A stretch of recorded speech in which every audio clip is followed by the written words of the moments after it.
Sí, gracias, señor Enria.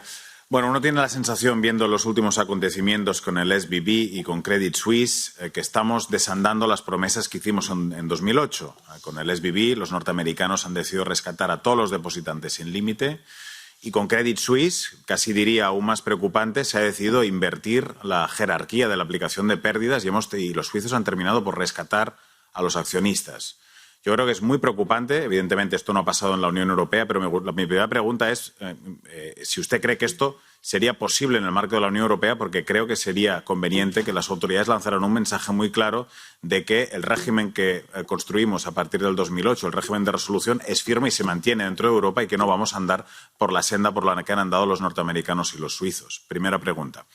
La segunda pregunta tiene que ver con algo que sí estamos haciendo mal los europeos, o vamos camino de hacer mal, que es aplicar mal Basilea. Y yo me alegro mucho de que hoy usted haya dicho de una manera muy clara que no quiere que haya desviaciones de Basilea, porque eso significaría que hay bancos europeos que tienen riesgos no cubiertos.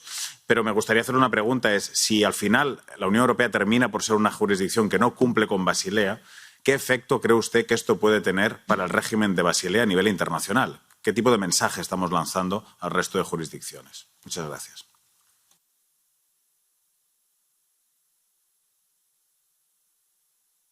Spero.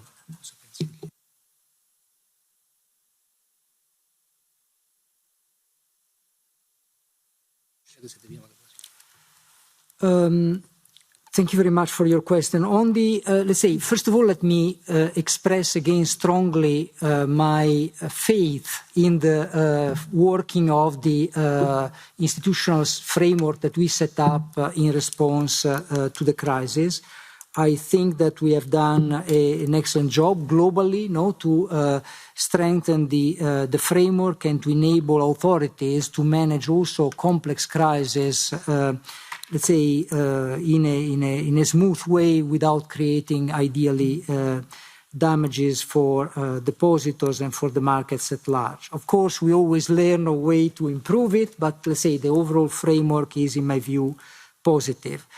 On the issue of the write-down of additional Tier 1 holders and the application of losses in the case of Credit Suisse, let me be clear. Let's say, of course, the framework entails, let's say, the framework that came out from the great financial crisis entails that creditors should be exposed to losses in case of a bank crisis. So that is important, and the issue that we raised is that we need to follow a proper hierarchy of claims, and ideally, and I think that would be the avenue for us in the European Union, this should be performed within the framework of the institutional framework that we have, so ideally within resolution, but also if we have a private orchestrated, let's say, solution of the crisis, as was the case with the acquisition of Credit Suisse by UBS, it would be important to respect as much as possible the hierarchy of claims. So that's the point that we made in our statement yesterday.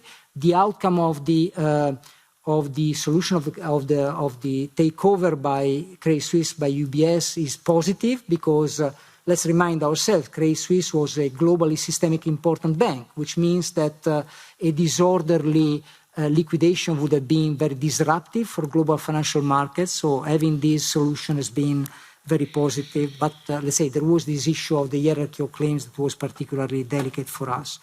On the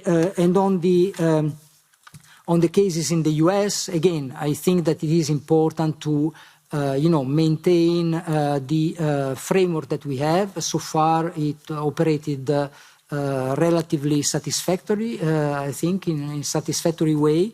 I think it is important to ensure that, again, there is the proper distribution of losses, first of all to shareholders and then along the hierarchy of claims. What happened there, of course, is that the US authorities triggered this so-called systemic risk exception that was linked to a particular turbulence on the side of uninsured corporate depositors for retail banks. I think that in this case, the better protection of the system that we have is to avoid these extreme business models that give rise to this violent run on the depositor side. On your point on the Basel application, let's say again, I would argue that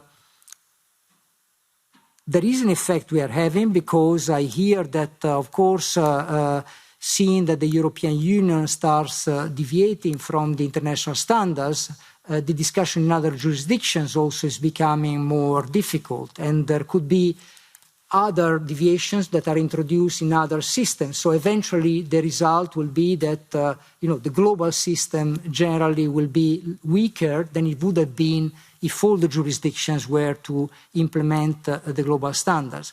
And again, let me remind that, let's say, for me, what is important, we should focus on also, is the institutional setup. So these are not standards that have been written in an ivory tower by some regulators. Let's say there has been a huge international debate. We reported to Parliament extensively, and there has been an endorsement by the G20. So the more all the jurisdictions stick to their international commitments, the better, I think.